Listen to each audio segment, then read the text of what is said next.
SAS SRAS প্রথম পর্ব পরীক্ষা 2021 সারসংক্ষেপ, খসড়া, ইংরেজি কম্পোজিশন এবং বেসিক আইটি স্কিলস নিয়ে আজকে আলোচনা করা হবে। সারসংক্ষেপ, খসড়া, ইংরেজি কম্পোজিশন এবং বেসিক আইটি স্কিলস এর ক বিভাগে সর্বমোট 5টি প্রশ্নের সমাধান নিয়ে আজকে প্রথম লেকচারে আলোচনা করা হবে। ক বিভাগের প্রথম প্রশ্নটি হচ্ছে, একটি অর্থসহ শিরোনাম দিয়ে উদ্ধৃত গদ্যাংশের সারসংক্ষেপ লিখুন। মানুষের জীবনের শ্রেষ্ঠ সময় হলো বর্তমান। অতীত এবং ভবিষ্যতের ভাবনা মানুষের জীবনে কোনো সুফল বয়ে আনে না, বরং তা মানুষকে শক্তিহীন, দুশ্চিন্তাগ্রস্ত এবং স্নায়িকভাবে দুর্বল করে তোলে। অতীতের কথা ভেবে অনেকেই জীবনে পিছিয়ে পড়ে, তাই অতীতের ভাবনা দূরে সরিয়ে রাখাই শ্রেয়। ভবিষ্যৎকেও অতীতের মতো দৃঢ়ভাবে দূরে সরিয়ে রাখা উচিত। বর্তমানকে ঘিরেই মানুষের জীবনযাত্রা ধাবিত হয়, তাই জীবনকে সফল করে তুলতে হলে অতীত এবং ভবিষ্যতের চিন্তা ঝেড়ে ফেলে বর্তমানকে গুরুত্ব দিতে হবে। আমরা যদি 1 নং প্রশ্নটি পর্যালোচনা করি, সেক্ষেত্রে দেখা যাচ্ছে 6 গুণ 5 অর্থাৎ 30 মার্কসের উপর প্রশ্নটি পরীক্ষায় এসেছে। যেহেতু 6 গুণ 5 অর্থাৎ 6 মার্কস করে 5টি অনুচ্ছেদের অবতারণা করা হয়েছে, সেহেতু আমাদেরকে পৃথক পৃথক শিরোনাম অন্তর্ভুক্ত করতে হবে। আলোচ্য অনুচ্ছেদ নং 1.01-এর কয়েকটি শিরোনাম এখানে আলোচনা করা হলো, তবে পরীক্ষার মধ্যে একটি শিরোনামই উত্তর করতে হবে। অতীত কিংবা ভবিষ্যৎ নয়, বরং বর্তমানের ভাবনাই শ্রেয়। অপর আরেকটি শিরোনাম, অতীত কিংবা ভবিষ্যৎকে দূরে সরিয়ে রাখা উচিত। আরেকটি শিরোনাম হচ্ছে, বর্তমান হলে জীবনের শ্রেষ্ঠতম সময়। অর্থাৎ আমি 3টি শিরোনাম উল্লেখ করলাম, পরীক্ষার মধ্যে যে কোনো একটি শিরোনামের অবতারণা করতে হবে। এখন সারসংক্ষেপ নিয়ে আলোচনা করব। অতীত এবং ভবিষ্যতের চিন্তা মানুষকে নানাভাবে দুর্বলই করতে পারে, কোনো সুফল বয়ে আনতে পারে না। অতীত এবং ভবিষ্যতের ভাবনা মানুষকে পিছিয়ে পড়তে সাহায্য করে। যেহেতু বর্তমানকে ঘিরে মানুষের জীবনযাত্রা ধাবিত হয়, তাই জীবনকে সফল ও সার্থক করে তোলার জন্য বর্তমানকে সর্বাধিক গুরুত্ব দেওয়া উচিত। অতীতের এবং ভবিষ্যতের ভাবনা দূরে সরিয়ে রাখতে হবে। আমরা সারসংক্ষেপ যে অনুচ্ছেদ দেওয়া থাকবে তার 3 ভাগের 1 ভাগ করার জন্য যথেষ্ট পরিমাণ চেষ্টা করব। অনুচ্ছেদ 1-2, যাহারা স্বয়ং চেষ্টা করেন আল্লাহ তাহাদের সহায় হন। পৃথিবীতে যাহারা বড়লোক হইয়াছেন তাহাদের প্রত্যেকের জীবনে পাঠ করিলে আমরা এই শিক্ষাই পাইয়া থাকি, বিদ্যাই হোক আর ধনী হোক, পরিশ্রম না করিলেও কেহ তাহা লাভ করিতে পারে না। এক রাজপুত্র এক পণ্ডিতকে বলিয়াছেন, মহাশয়, সাধারণ লোক পরিশ্রম করিয়া বিদ্যা লাভ করিয়া থাকে, আমি রাজপুত্র পরিশ্রমে অভ্যস্ত নহি, আমার জন্য কি বিদ্যা অর্জনের কোনো সহজ পথ করিয়া দিতে পারেন না? পণ্ডিত বলিলেন, রাজার বা রাজপুত্রের জন্য বিদ্যা শিক্ষার স্বতন্ত্র কোনো উপায় নাই। অনেক বালকই আছে যাহারা শিক্ষক মহোদয়ের সাহায্যের উপর নির্ভর করিয়া থাকে, অভিধান খুলিয়া কষ্ট স্বীকার না করিয়া অর্থ পুস্তকের সাহায্য গ্রহণ করে। এইরূপ লোক কখনই জগতে উন্নতি লাভ করতে পারে না। আমি কয়েকটি শিরোনাম আপনাদের সম্মুখে উপস্থাপন করছি। পরিশ্রম ব্যতীত সফলতা অর্জিত হয় না। পরিশ্রম ব্যতীত সফলতা অর্জিত হয় না। বিদ্যা কিংবা ধন অর্জনের সহজ পথ নেই। বিদ্যা কিংবা ধন অর্জনের সহজ পথ নেই। জ্ঞানী ব্যক্তিগণ পরিশ্রমের মধ্য দিয়ে সফল কাম হয়েছেন। জ্ঞানী ব্যক্তিগণ পরিশ্রমের মধ্য দিয়ে সফল কাম হয়েছেন। এখন আমরা সারসংক্ষেপ নিয়ে কথা বলবো। পৃথিবীতে যারা উন্নতি স্বর্ণশিখরে পৌঁছেছেন তাহারা স্বীয় প্রচেষ্টা এবং পরিশ্রমের দ্বারাই তা অর্জন করেছেন। বিদ্যা কিংবা ধন পরিশ্রম ব্যতীত অর্জন সম্ভব নয়। রাজপুত্র হোক আর ভিখারি ছেলে হোক, বিদ্যা অর্জন করার জন্য তাদের জন্য পৃথক কোনো ব্যবস্থা নেই। যে সকল বালক অভিধান চর্চা না করে শিক্ষকগণ এবং অর্থপুস্তকের সাহায্য গ্রহণ করে তারা জগতে উন্নতির সোপানে আহরণ করতে ব্যর্থ হন। অনুচ্ছেদ 1-3।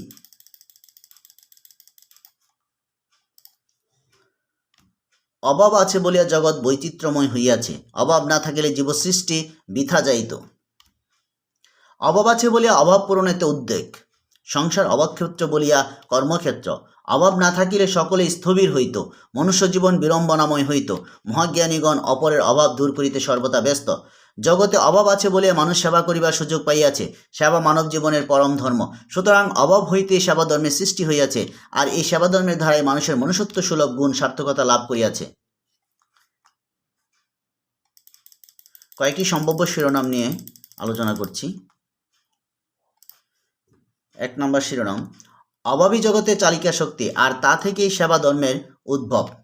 মানব জীবনের পরম ধর্মের নাম সেবা। সংসার অভাবক্ষেত্র বলিয়াই তা কর্মক্ষেত্র। অভাব বর্তমান বিদায় সেবা ধর্ম পালন করার সুযোগ রয়েছে। এখন আমরা আলোচনা করব সারসংক্ষেপ নিয়ে। অভাব আছে বলিয়াই জগৎ সকল স্থবিরতা হতে মুক্ত হতে পেরেছে। অভাব ব্যতিরেকে জীবসৃষ্টির কোনো অর্থ বহন করে না। এই অভাব আছে বলেই তা দূর করার জন্য প্রয়াস লক্ষণীয়। পৃথিবীতে যারা মহামানব হিসাবে পরিগণিত তারা অপরের অভাব দূর করার জন্য সর্বদা সচেষ্ট থাকে। সেবা হচ্ছে পৃথিবীর সবচেয়ে বড় মানব ধর্ম, আর এই অভাব হতেই সেবা ধর্মের উৎপত্তি। এই অভাবের জন্যই মানুষের মনুষ্যত্ব সুলভ গুণ সার্থকতা পেয়েছে। এখন আমরা 1-4 নিয়ে আলোচনা করব।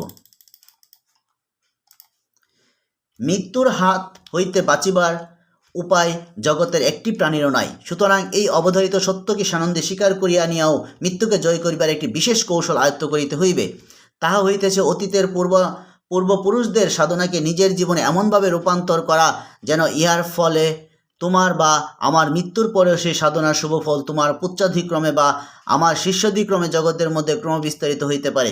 মৃত্যু তোমার দেহকে মাত্র ধ্বংস করিতে পারিল, তোমার আরাধ্য সাধনার ক্রমবিকাশকে অবরুদ্ধ করিতে পারিল না। এইখানে মহাবিক্রম মৃত্যুর আসল পরাজয়। সম্ভাব্য কয়েকটি শিরোনাম হচ্ছে, মৃত্যুকে জয় করার কৌশল। সাধনার ক্রমবিকাশকে পরবর্তী প্রজন্মে সঞ্চারিত করার মধ্য দিয়ে মৃত্যুকে পরাজিত করা যায়। মৃত্যুকে জয় করার কৌশল হলো সাধনার ক্রমবিকাশ। পূর্বপুরুষদের সাধনাকে রূপান্তরের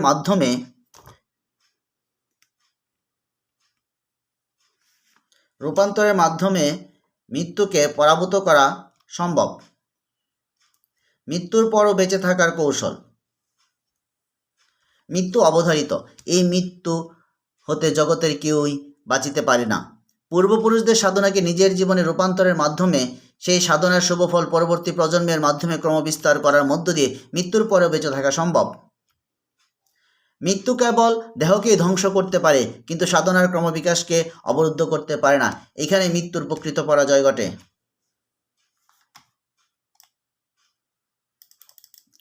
আমরা এখন 1-5 নিয়ে কথা বলবো।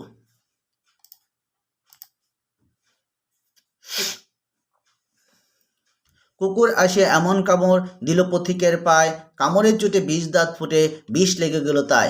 ঘরে ফিরে এসে রাত্রে বেচারা বিষম ব্যথায় জাগে, মেয়েটি তারই সাথে হায় জাগে শিহরের আগে। বাপের এসে বলে বৎসনা ছলে কপালে রাখিয়া হাত, তুমি কেন বাবা ছেড়ে দিলে তারে, তোমার কি নেই দাঁত। কষ্টে হাসিয়া আর্ত কহিল, তুই রে হাসালি মোরে, দাঁত আছে বলে কুকুরের পায়ে দংশি কেমন করে। কুকুরের কাজ কুকুর করেছে, কামড় দিয়েছে পায়, তা বলে কুকুরে কামড়ানো কিরে মানুষের শোভা পায়। এখন আমরা কয়েকটি সম্ভাব্য শিরোনাম দেখব। উত্তম ব্যক্তির কর্ম এবং অধম ব্যক্তির কর্মের মধ্যে তফাৎ বিদ্যমান। উত্তম কর্ম অনুসরণীয় হলেও মন্দ কর্ম সর্বদা বর্জনীয়। একজন মন্দ ব্যক্তির কাজ কখনোই একজন উত্তম ব্যক্তির দ্বারা সংগঠিত হইতে পারে না। একজন অদম ব্যক্তি যে অশোভন কাজ অতি সহজে করতে পারে, একজন উত্তম ব্যক্তি সে মন্দ কাজ হতে নিজেকে সর্বদা বিরত রাখে। এমনইভাবে একজন পথিককে কুকুর পায়ে কামড়ালে তার মেয়ে তাকে কুকুরের পায়ে কামড়াতে পারেনি বলে ভর্ৎসনা করে। পথিক প্রত্যুত্তরে বলে, কুকুর মানুষের পায়ে কামড়ালেও মানুষের তার পায়ে কামড়ানো কোনো অবস্থাতেই শোভা পায় না। 1 নং প্রশ্নের উত্তর শেষ হলো। এখন আমরা আলোচনা করব 2 নং প্রশ্নের উত্তর নিয়ে। 2 নং প্রশ্ন। 2 নং প্রশ্নটি হচ্ছে, বর্তমান বৈশ্বিক মহামারী করোনা পরিস্থিতি এর প্রেক্ষাপটে কৃষি ও পরিবেশ অধিদপ্তর হতে খাদ্য মন্ত্রণালয় এর আওতাধীন বিশেষ OMS কার্যক্রমের উপর একটি পারফরমেন্স নিরীক্ষা পরিচালনার প্রস্তাব উল্লেখপূর্বক CAG কার্যালয় বরাবর পত্র লিখন। প্রথমে আমরা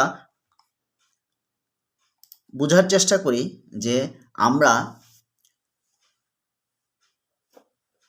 কোথায় পত্র লিখব এবং কোন বিষয়ের উপর পত্র লিখব।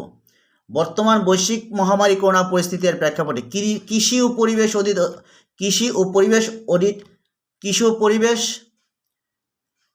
অধিদপ্তর হতে খাদ্য মন্ত্রণালয়ের আওতাধীন বিশেষ OMS কার্যক্রমের উপর একটি পারফরমেন্স নিরীক্ষা পরিচালনার প্রস্তাব উল্লেখপূর্বক CAG কার্যালয় বরাবর পত্র লিখুন। অর্থাৎ একটি OMS কার্যক্রম, অর্থাৎ খোলা বাজারে চাল ডাল ইত্যাদি বিক্রির যে কার্যক্রম, সেই কার্যক্রমটি হচ্ছে OMS কার্যক্রম, যা খাদ্য মন্ত্রণালয় কর্তৃক পরিচালিত হয়ে থাকে।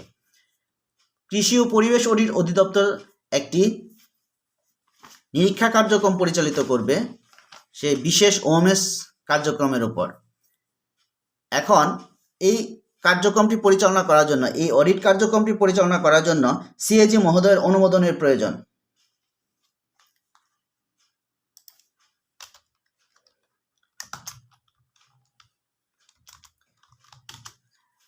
CAG মহোদয়ের অনুমোদনের জন্য কৃষি ও পরিবেশ অধিদপ্তর CAG কার্যালয় বরাবর অনুমোদন দেওয়ার জন্য একটি পত্র লিখবে। এখন আমরা 2 নং প্রশ্নের উত্তর নিয়ে কথা বলবো।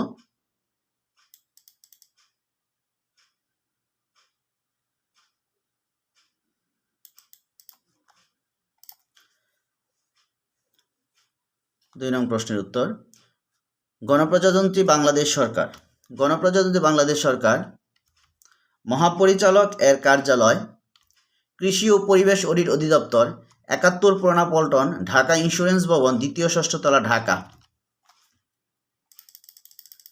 ওয়েবসাইট হচ্ছে www.agrioaudit.org.bd। নম্বর, এখানে একটি লক্ষণীয় বিষয়, নম্বরের পরে আমরা কোলন ব্যবহার করতেছি। নম্বর লেখার পরে আমাদেরকে কোলন ব্যবহার করতে হবে। কোলন ব্যবহার করার পরে তারিখ। প্রাপক, আমরা যার কাছ থেকে অনুমোদন চেয়ে পত্র লিখব তার বরাবর বাংলাদেশের মহাহিসাব নিরীক্ষক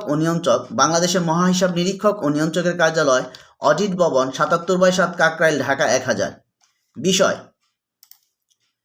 খাদ্য মন্ত্রণালয় কর্তৃক পরিচালিত বিশেষ OMS কার্যক্রমের উপর একটি পারফরমেন্স নিরীক্ষা পরিচালনা করার অনুমোদন প্রদান প্রসঙ্গে।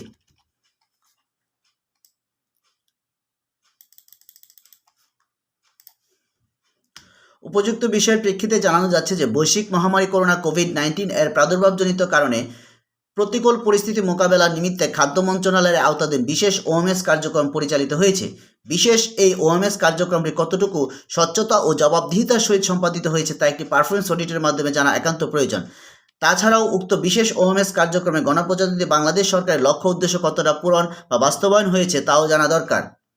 উক্ত কার্যক্রম কতটা মিতব্যয়িতা, দক্ষতা ও ফলপ্রসূতার সহিত সম্পাদন করা হয়েছে তা পর্যালোচনার মাধ্যমে, অর্থাৎ একটি পারফরমেন্স নিরীক্ষার মাধ্যমে প্রকৃত ঘটনা উদ্ঘাটন করা সম্ভব।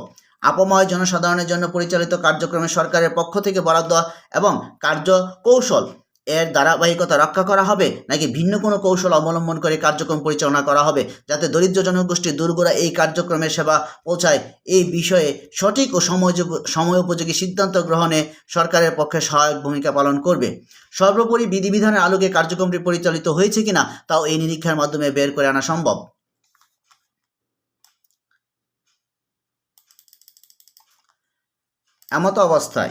এমত অবস্থায় খাদ্য মন্ত্রণালয় কর্তৃক পরিচালিত বিশেষ ওএমএস কার্যক্রমের উপর একটি পারফরমেন্স অডিট পরিচালনা করার সদে অনুমোদন প্রদান করার জন্য আপনাকে বিশেষভাবে অনুরোধ করা হলো।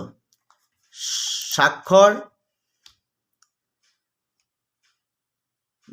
যার স্বাক্ষরে পত্র সিএজি মহোদয়ের নিকট প্রেরিত হবে, তার স্বাক্ষর, তারপরে নাম, ওনার পরিচিতি নম্বর, পদবি, ফোন, ফ্যাক্স এবং ইমেল। যেহেতু বিষয়গুলো সম্পর্কে আমরা সুনির্দিষ্টভাবে জ্ঞাত নই, তাই শুধুমাত্র স্বাক্ষর, নাম, পরিচিতি, ফোন, ফ্যাক্স, ইমেল ডট আকারে প্রদান করা হয়েছে। যেহেতু মহাপরিচালক মহোদয় পত্রটি সিএজি মহোদয় বরাবর লিখতেছেন, এই কারণে আমরা মহাপরিচালক পদবি ব্যবহার করেছি। এই একই পত্র বিকল্প একটি উপায়ও লেখা যায়। ব্যাপক প্রস্তুতির জন্য বিকল্প অর্থাৎ 2 নং এর বিকল্প বা 2 নং প্রশ্নের উত্তরটি যেভাবে বিকল্প উপায়ে করা যায় এই বিষয়ে আলোচনা করা হচ্ছে। গণপ্রজাতন্ত্রী বাংলাদেশ সরকার মহাপরিচালকের কার্যালয়, কৃষি ও পরিবেশ অডিট অধিদপ্তর, 71 পুরানা পল্টন, ঢাকা ইন্স্যুরেন্স ভবন, 2য় 6ষ্ঠ তলা, ঢাকা, www.agrioaudit.org.bd। নম্বর আপনারা এখানে দেখতে পাচ্ছেন, নম্বরের পরে আমরা 8218000007 এই সিম্বলগুলো হচ্ছে কৃষি ও পরিবেশ অধিদপ্তরের সিম্বল। ইচ্ছে করলে পরীক্ষায় সিম্বল ব্যবহার না করে শুধু ডট দিলেও আশা করি উত্তর সঠিকভাবে করা হবে। প্রাপক বাংলাদেশের মহাহিসাব নিরীক্ষক ও নিয়ন্ত্রক, বাংলাদেশের মহাহিসাব নিরীক্ষক ও নিয়ন্ত্রকের কার্যালয়, অডিট ভবন, 77/7 কাকরাইল, ঢাকা 1000। আমরা যেই প্রথম 2 নং প্রশ্নের উত্তর দেখেছিলাম, সেই ক্ষেত্রে আমরা দৃষ্টি আকর্ষণ দেখাইনি। বিষয়টি আপনাদের সামনে আমি দেখাচ্ছি। এখানে দেখতে পাচ্ছেন বিষয়ের উপরে দৃষ্টি আকর্ষণ নেই, কিন্তু আমরা যখন 2-এর অথবা অর্থাৎ বিকল্প একটি সমাধান নিয়ে আলোচনা করছি, সেক্ষেত্রে দৃষ্টি আকর্ষণ বিষয়টি অন্তর্ভুক্ত হয়েছে। এই যে আপনারা দেখতে পাচ্ছেন স্ক্রিনে দৃষ্টি আকর্ষণ। বিষয় খাদ্য মন্ত্রণালয় কর্তৃক পরিচালিত বিশেষ ওএমএস কার্যক্রমের উপর একটি পারফরমেন্স নিরীক্ষার পরিচালনার প্রস্তাব অনুমোদন প্রদান প্রসঙ্গে। আমরা এখানে সূত্র ব্যবহার করতেছি, কিন্তু আমরা প্রথম যখন 2 নং প্রশ্নের উত্তর নিয়ে আলোচনা করেছি সেখানে সূত্র কিন্তু উল্লেখ করা হয়নি। পরীক্ষায় ইচ্ছে করলে সূত্র দিয়েও আনসার করা যাবে, আবার সূত্র ছাড়াও করা যাবে। যদি প্রশ্নের সূত্রের উল্লেখ থাকে সেক্ষেত্রে অবশ্যই সূত্র উল্লেখ করতে হবে।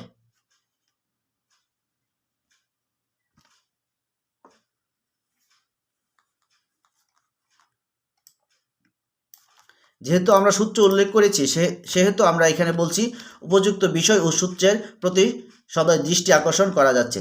যদি আমরা সূত্র উল্লেখ না করি সেক্ষেত্রে শুধুমাত্র আমরা বলবো উপযুক্ত বিষয়ের প্রতি সদয় দৃষ্টি আকর্ষণ করা যাচ্ছে। 2 আমরা 2 দিয়ে এখন বডি আলোচনা করব। বৈশ্বিক মহামারী করোনা কোভিড-19 প্রাদুর্ভাবজনিত কারণে প্রতিকূল পরিস্থিতি মোকাবেলার নিমিত্তে খাদ্য মন্ত্রণালয়ের আওতাধীন বিশেষ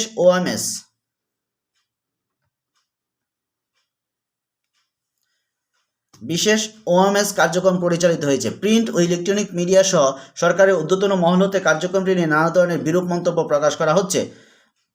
ব্যাপক অনিয়ম ও দুর্নীতির অভিযোগও তোলা হচ্ছে।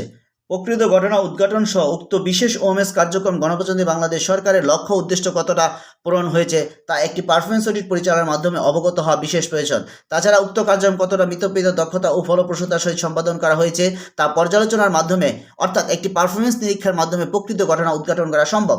আপময় জনসাধারণের জন্য পরিচালিত কার্যক্রমে সরকারের পক্ষ থেকে বরাদ্দের ধারাবাহিকতা রক্ষা করা হবে, নাকি ভিন্ন কোনো কৌশল অবলম্বন করে কার্যক্রম পরিচালনা করা হবে যাতে দরিদ্র জনগোষ্ঠী দূরগোড়ায় এই কার্যক্রম পৌঁছায় বোঝায় এই বিষয়ে সঠিক ও সময়োপযোগী সিদ্ধান্ত গ্রহণে সরকারের পক্ষে সহায়ক ভূমিকা পালন করবে।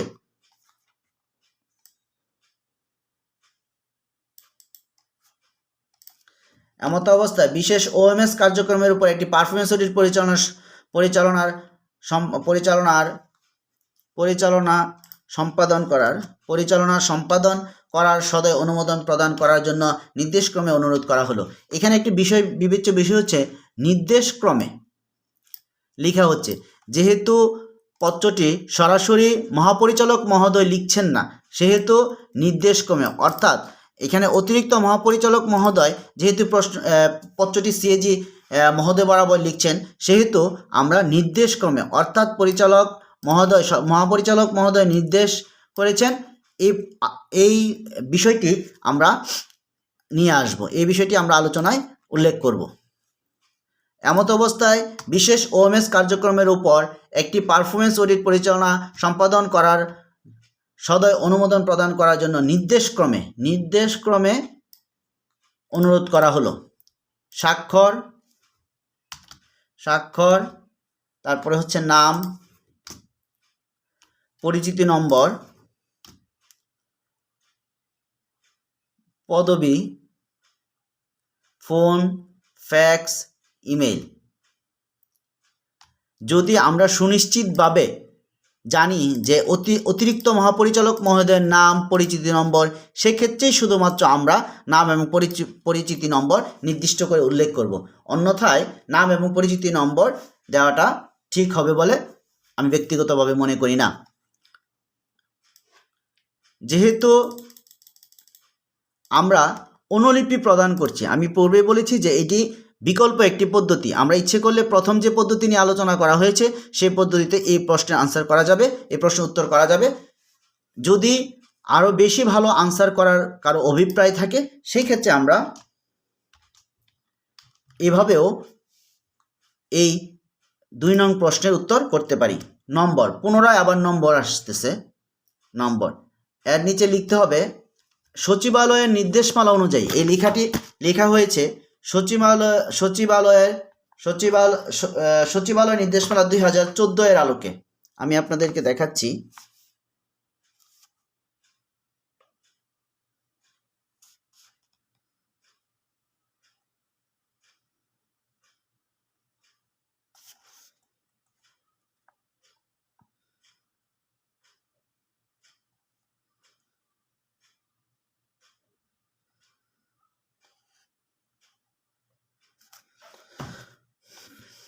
অবগতি ও প্রয়োজনীয় ব্যবস্থা গ্রহণের জন্য অনুলিপি প্রেরণ করা হলো। 1. সচিব বা সিনিয়র সচিব, খাদ্য মন্ত্রণালয়, বাংলাদেশ সচিবালয়, ঢাকা। যেহেতু আমরা খাদ্য মন্ত্রণালয়ের কর্তৃক ওএমএস কার্যক্রমটি পরিচালিত হয়েছে, সেহেতু আমরা অনুলিপি সচিব কিংবা সিনিয়র সচিব মহোদয়কে প্রদান করতেছি, এবং খাদ্য অধিদপ্তরের মহাপরিচালক মহোদয়কেও আমরা একটি অনুলিপি প্রদান করব।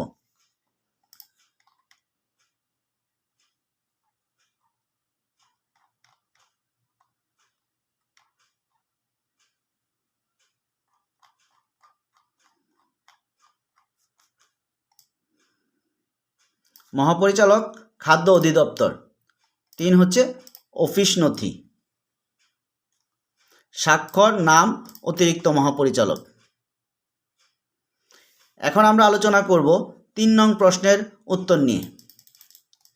3 নং প্রশ্নটি আমি পড়ছি। Office of the defence audit directorate has decided to conduct a special audit on the procurement of N95 marks. Draft a letter to the Secretary, Ministry of Defence, seeking his kind cooperation in this regard. প্রশ্নটি আমি আবারও repeat করতেছি। Office of the defence audit directorate, প্রতিরক্ষা অধিদপ্তর একটি সিদ্ধান্ত নিয়েছে। Has decided to conduct মানে পরিচালনা করা এ স্পেশাল অডিট, একটি বিশেষ নিরীক্ষা, on the procurement of N95 marks. যে N95 মার্কস করা হয়েছে, এই N95 মার্কস ক্রয়কৃত N95 মার্কসের উপর একটি বিশেষ ধরনের অডিট নিরীক্ষা করা হবে। এই মর্মে ডিফেন্স অডিট ডিরেক্টরেট, প্রতিরক্ষা অডিট অধিদপ্তর সিদ্ধান্ত গ্রহণ করেছে। এখন আমাদেরকে বলা হচ্ছে draft a letter to the secretary, একটি চিঠির খসড়া প্রস্তুত করার জন্য সচিব মহোদয় বরাবর মিনিস্ট্রি অফ ডিফেন্স, প্রতিরক্ষা মন্ত্রণালয়ের, seeking his kind operation in this regard, এই একটি স্পেশাল অডিট পরিচালনা করার জন্য প্রতিরক্ষা মন্ত্রণালয়ের সচিব মহোদয়কে সর্বাত্মক সহযোগিতা করার জন্য একটি খসড়া লেখার জন্য প্রশ্নে আমাদেরকে নির্দেশ প্রদান করা হয়েছে। এখন আমরা প্রশ্নের উত্তরটি নিয়ে আলোচনা করব। ইচ্ছে করলে আমরা পরীক্ষা সবার উপরে খসড়া কথারে লিখতে পারি, যেহেতু প্রশ্নের মধ্যে বলা হয়েছে যে একটি খসড়া প্রস্তুত করুন, সুতরাং উপরে ইচ্ছে করলে আপনারা খসড়া লিখতে পারেন। আমরা প্রশ্নের সমাধান নিয়ে কথা বলছি। Government of the people's republic of Bangladesh, office of the director general, defence audit directorate, audit complex, Segunbagicha, Dhaka 1000 www. আমরা যদি সংশ্লিষ্ট অডিট অধিদপ্তরের ওয়েবসাইট সম্পর্কে সুনিশ্চিত না হই, সেক্ষেত্রে আমরা শুধুমাত্র www. লিখেই ছেড়ে দেব। এর পরবর্তীতে আর আমরা লেখার চেষ্টা করব না। যদি ভুল দেওয়া হয় সেক্ষেত্রে না দেওয়া অত্যন্ত ভালো। নাম্বার, তারপরে colon, DG defence audit director, DID 2022, date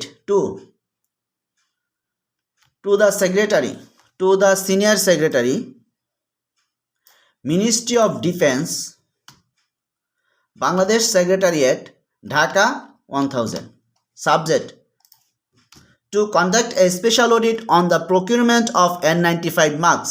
I have the honor to invite kind attention on the above subject.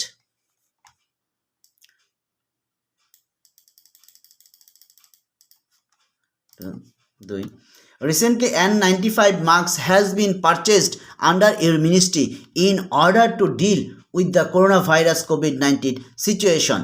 These marks has been widely criticized in the electronic and print media. Media is also promoting that the marks are not capable resisting the coronavirus COVID-19. The media is also claiming the marks were not supplied as per the demand mentioned in the tender. Therefore, the Comptroller and Auditor General of Bangladesh has kindly instructed us to undertake a special audit operation. As per his instruction, a special audit will be carried out in accordance with the attached program. You are requested to cooperate fully with the audit team by preparing all the documents for the purchase of the marks during the audit.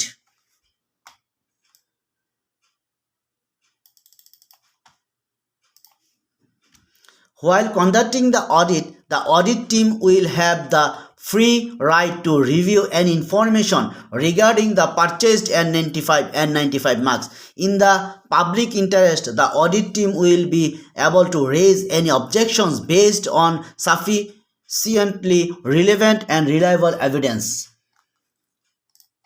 You are especially requested to assist the audit team in all possible ways. You are especially requested to assist the audit team in all possible ways, including government housing facilities, with the kind approval of the Comptroller and Auditor General of Bangladesh. Attachment, audit operation, 2 pages. Signature, name, identification number, Deputy Comptroller and Auditor General, phone, fax, email. এই প্রশ্নের অর্থাৎ 3 নং প্রশ্নের সমাধান নিয়ে আমরা আলোচনা করেছি। তবে আপনাদের অনেকের সুবিধার জন্য আমি 3 নং প্রশ্নের বঙ্গানুবাদটি শুধুমাত্র আপনাদের উদ্দেশ্যে সমাধান করছি। গণপ্রজাতন্ত্রী বাংলাদেশ সরকার মহাপরিচালক এর কার্যালয়, প্রতিরক্ষা অডিট অধিদপ্তর, audit complex, Segunbagicha, Dhaka. www.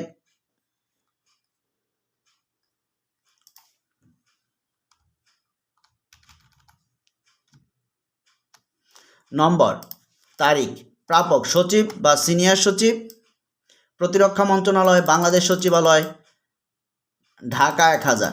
বিষয়, N95 মাস্ক ক্রয়ের উপর একটি বিশেষ অডিট পরিচালনা প্রসঙ্গে উপযুক্ত বিষয়ের প্রতি সদয় দৃষ্টি আকর্ষণ করা যাচ্ছে।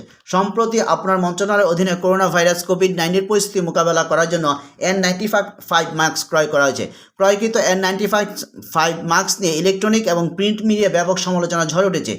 মিডিয়া নানাভাবে প্রচার এবং প্রমাণ করার চেষ্টা করছে ক্রয়কৃত N95 মাস্ক করোনা পরিস্থিতি মোকাবেলা করতে সক্ষম নয়। টেন্ডারে যে গুণগত মানসম্পন্ন মাস্ক সরবরাহ করার কথা সেই মাস্ক সরবরাহ না করে নিম্নমানসম্পন্ন মাস্ক সরবরাহ করা হয়েছে বলেও বিভিন্ন মহল থেকে অভিযোগ করা হচ্ছে।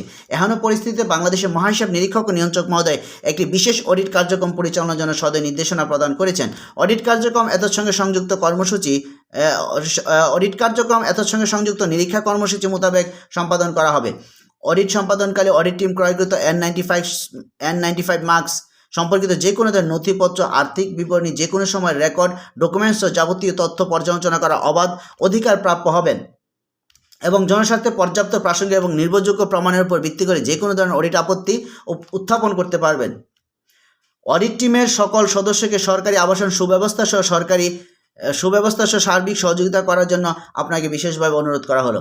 বাংলাদেশের মহাহিসাব নিরীক্ষক ও নিয়ন্ত্রক মহোদয় সদয় অনুমোদন ক্রমে।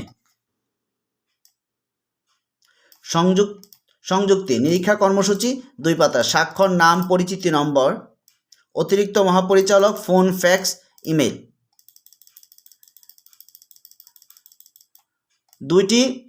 2 এবং 3 নং প্রশ্নের মধ্যে মৌলিক একটি পার্থক্য রয়েছে। মৌলিক যে পার্থক্যটি হচ্ছে 2 নং প্রশ্নের ক্ষেত্রে কৃষি ও পরিবেশ অডিট অধিদপ্তর হতে খাদ্য মন্ত্রণালয়ের আওতাধীন বিশেষ ওমেস কার্যক্রমের উপর একটি পারফরমেন্স নিরীক্ষা পরিচালনার প্রস্তাব উল্লেখ করে সিএজি কার্যালয় বরাবর পত্র লেখার জন্য বলা হয়েছে। এখানে বিবেচ্য বিষয় হচ্ছে কৃষি ও পরিবেশ অডিট অধিদপ্তর চিঠি লিখতেছে সিএজি মহোদয়ের নিকট একটি পারফরমেন্স অডিট পরিচালনা করার জন্য, অর্থাৎ অনুমোদন নেওয়ার জন্য। কিন্তু 3 নং প্রশ্নের ক্ষেত্রে বিষয়টি একই রকম নয়। বিষয়টি হচ্ছে যে পূর্বে থেকে সিএজি মহোদয় এই বিষয়টা স্পেশাল অডিট করার জন্য অনুমোদন দিয়ে দিয়েছেন। এখন ডিফেন্স অডিট ডিরেক্টরের কাজ হচ্ছে অডিটটা সম্পাদন করা। আশা করি আপনারা 2 এবং 3 নং প্রশ্নের মধ্যে ব্যবধান বুঝতে পারছেন। একটি হচ্ছে সিএজি মহোদয়ের নিকট অনুমোদন নেয়ার জন্য, অনুমোদন গ্রহণ করার জন্য বলতেছে, এবং পরেরটি হচ্ছে অলরেডি অনুমোদন নেওয়া হয়ে গেছে। যে অনুমোদন নেওয়া হয়ে গেছে এখন শুধুমাত্র অডিট কার্য সম্পাদন করা হবে। এখন আমরা আলোচনা করব 4 নং প্রশ্নের উত্তর নিয়ে। 4 নং প্রশ্ন হচ্ছে ইংরেজিতে অনুবাদ করুন।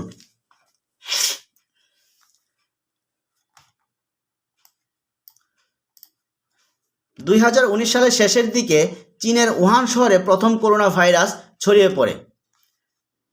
Towards the end of 2019, the first coronavirus spread in Wuhan, China. তখন উহানে প্রায় 500 জনের অধিক বাংলাদেশি ছাত্রছাত্রী বিভিন্ন বিশ্ববিদ্যালয়ে অধ্যয়নরত ছিল। At that time, there were more than 500 Bangladeshi students studying in different universities. প্রথমে উহান শহরের সাথে বহির্গামী সকল বাস, ট্রেন এবং বিমান চলাচল বন্ধ করে দেওয়া হয়। At first, all buses, trains and air buses departing from the city of Wuhan were stopped.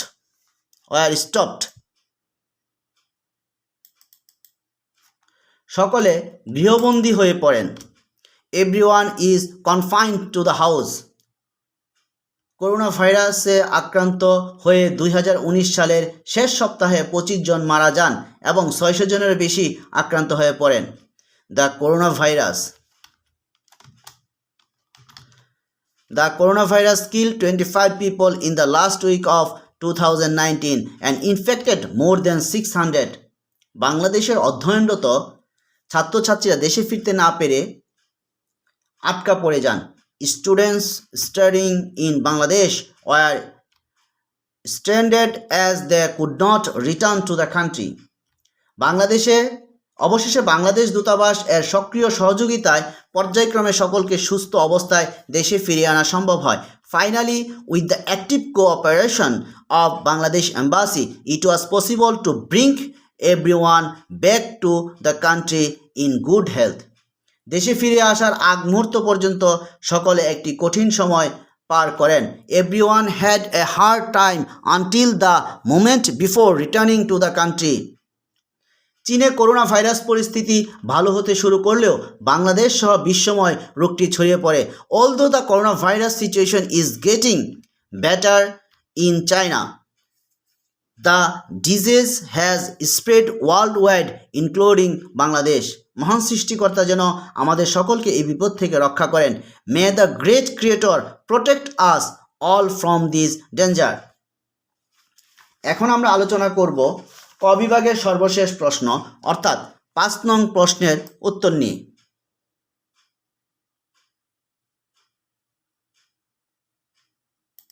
5 নং প্রশ্ন হচ্ছে বাংলায় অনুবাদ করুন।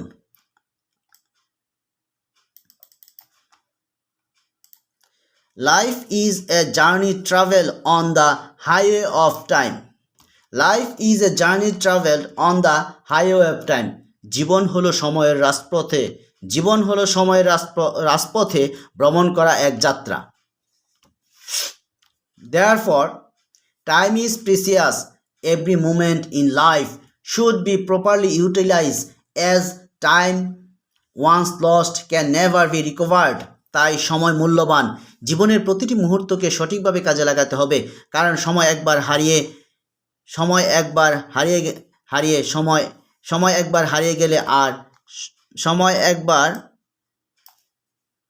হারিয়ে গেলে আর ফিরে পাওয়া যায় না। Therefore, তাই টাইম ইজ প্রিসিয়াস, সময় মূল্যবান। Every moment in life should be properly utilised, জীবনের প্রতিটি মুহূর্তের সঠিক ব্যবহার করা উচিত। অ্যাজ টাইম, যেহেতু সময় ওয়ান্স লস্ট, একবার হারিয়ে গেলে, ক্যান নেভার বি রিকভার্ড, কখনই আর ফিরিয়ে আনা যায় না।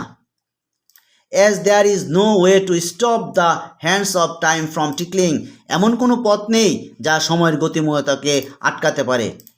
And there is no way to stop the hands of time from tickling, এমন কোনো পথ নেই যা সময়ের গতিময়তাকে আটকে রাখতে পারে।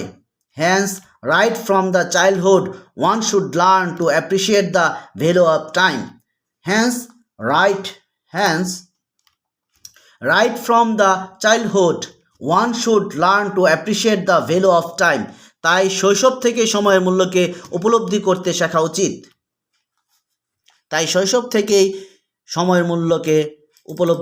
শেখা উচিত।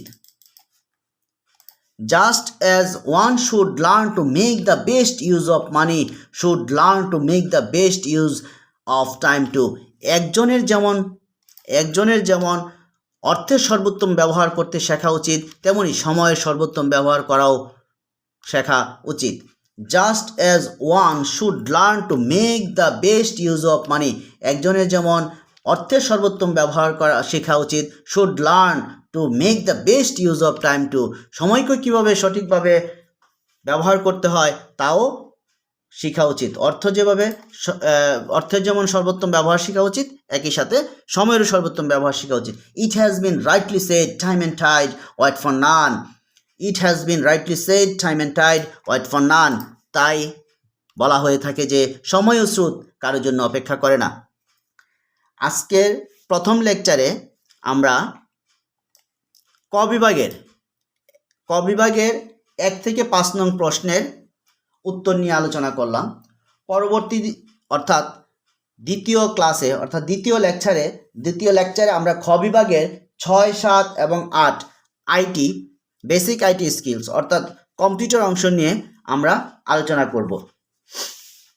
আমি আশা করি আপনাদের এই ভিডিওটি সারসংক্ষেপ খসড়া ইংরেজি কম্পোজিশন এবং বেসিক আইটি স্কিলস যে পরীক্ষা আইটি স্কিলসের যে পরীক্ষা অনুষ্ঠিত হবে এই বছর কিংবা পরবর্তী বছরে, সেখানে এই প্রশ্নের উত্তর যদি আপনারা মনোযোগ দিয়ে শোনেন তাহলে আশা করি কিছুটা হলেও আপনাদেরকে সাহায্য করবে। যদি আপনাদের এই ভিডিওটি সামান্যতম আপনাদের উপকার আসে তাহলে আমার পরিশ্রম সার্থক হবে বলে আমি মনে করি। আপনারা যদি মনে করেন যে এই ভিডিওটি আপনাদের জন্য সহায়ক ভূমিকা পালন করবে, সেক্ষেত্রে আপনারা লাইক, কমেন্টস এবং শেয়ার করবেন বলে আমি আশা করি। তাছাড়াও KMRULISLAM 59 অর্থাৎ সবগুলো লেটারই হচ্ছে ক্যাপিটাল লেটার, কামরুল ইসলাম 59 নামে ইউটিউবে আমার একটি চ্যানেল রয়েছে। সেই চ্যানেলটি আপনারা যদি সাবস্ক্রাইব করেন পরবর্তী ভিডিও আপনারা খুব সহজেই পেতে পারেন। এই ভিডিওটি অন্যান্য যারা আপনাদের পরিচিত রয়েছে তাদের কাছে যদি শেয়ার দেন তাহলে অন্যরাও আপনাদের এই শেয়ারের মাধ্যমে উপকৃত হবে। সারসংক্ষেপ খসড়া ইংরেজি কম্পোজিশন এবং বেসিক আইটি স্কিলের প্রথম লেকচার আজকের মতো এখানেই শেষ করছি। সবাইকে ধন্যবাদ জানাচ্ছি।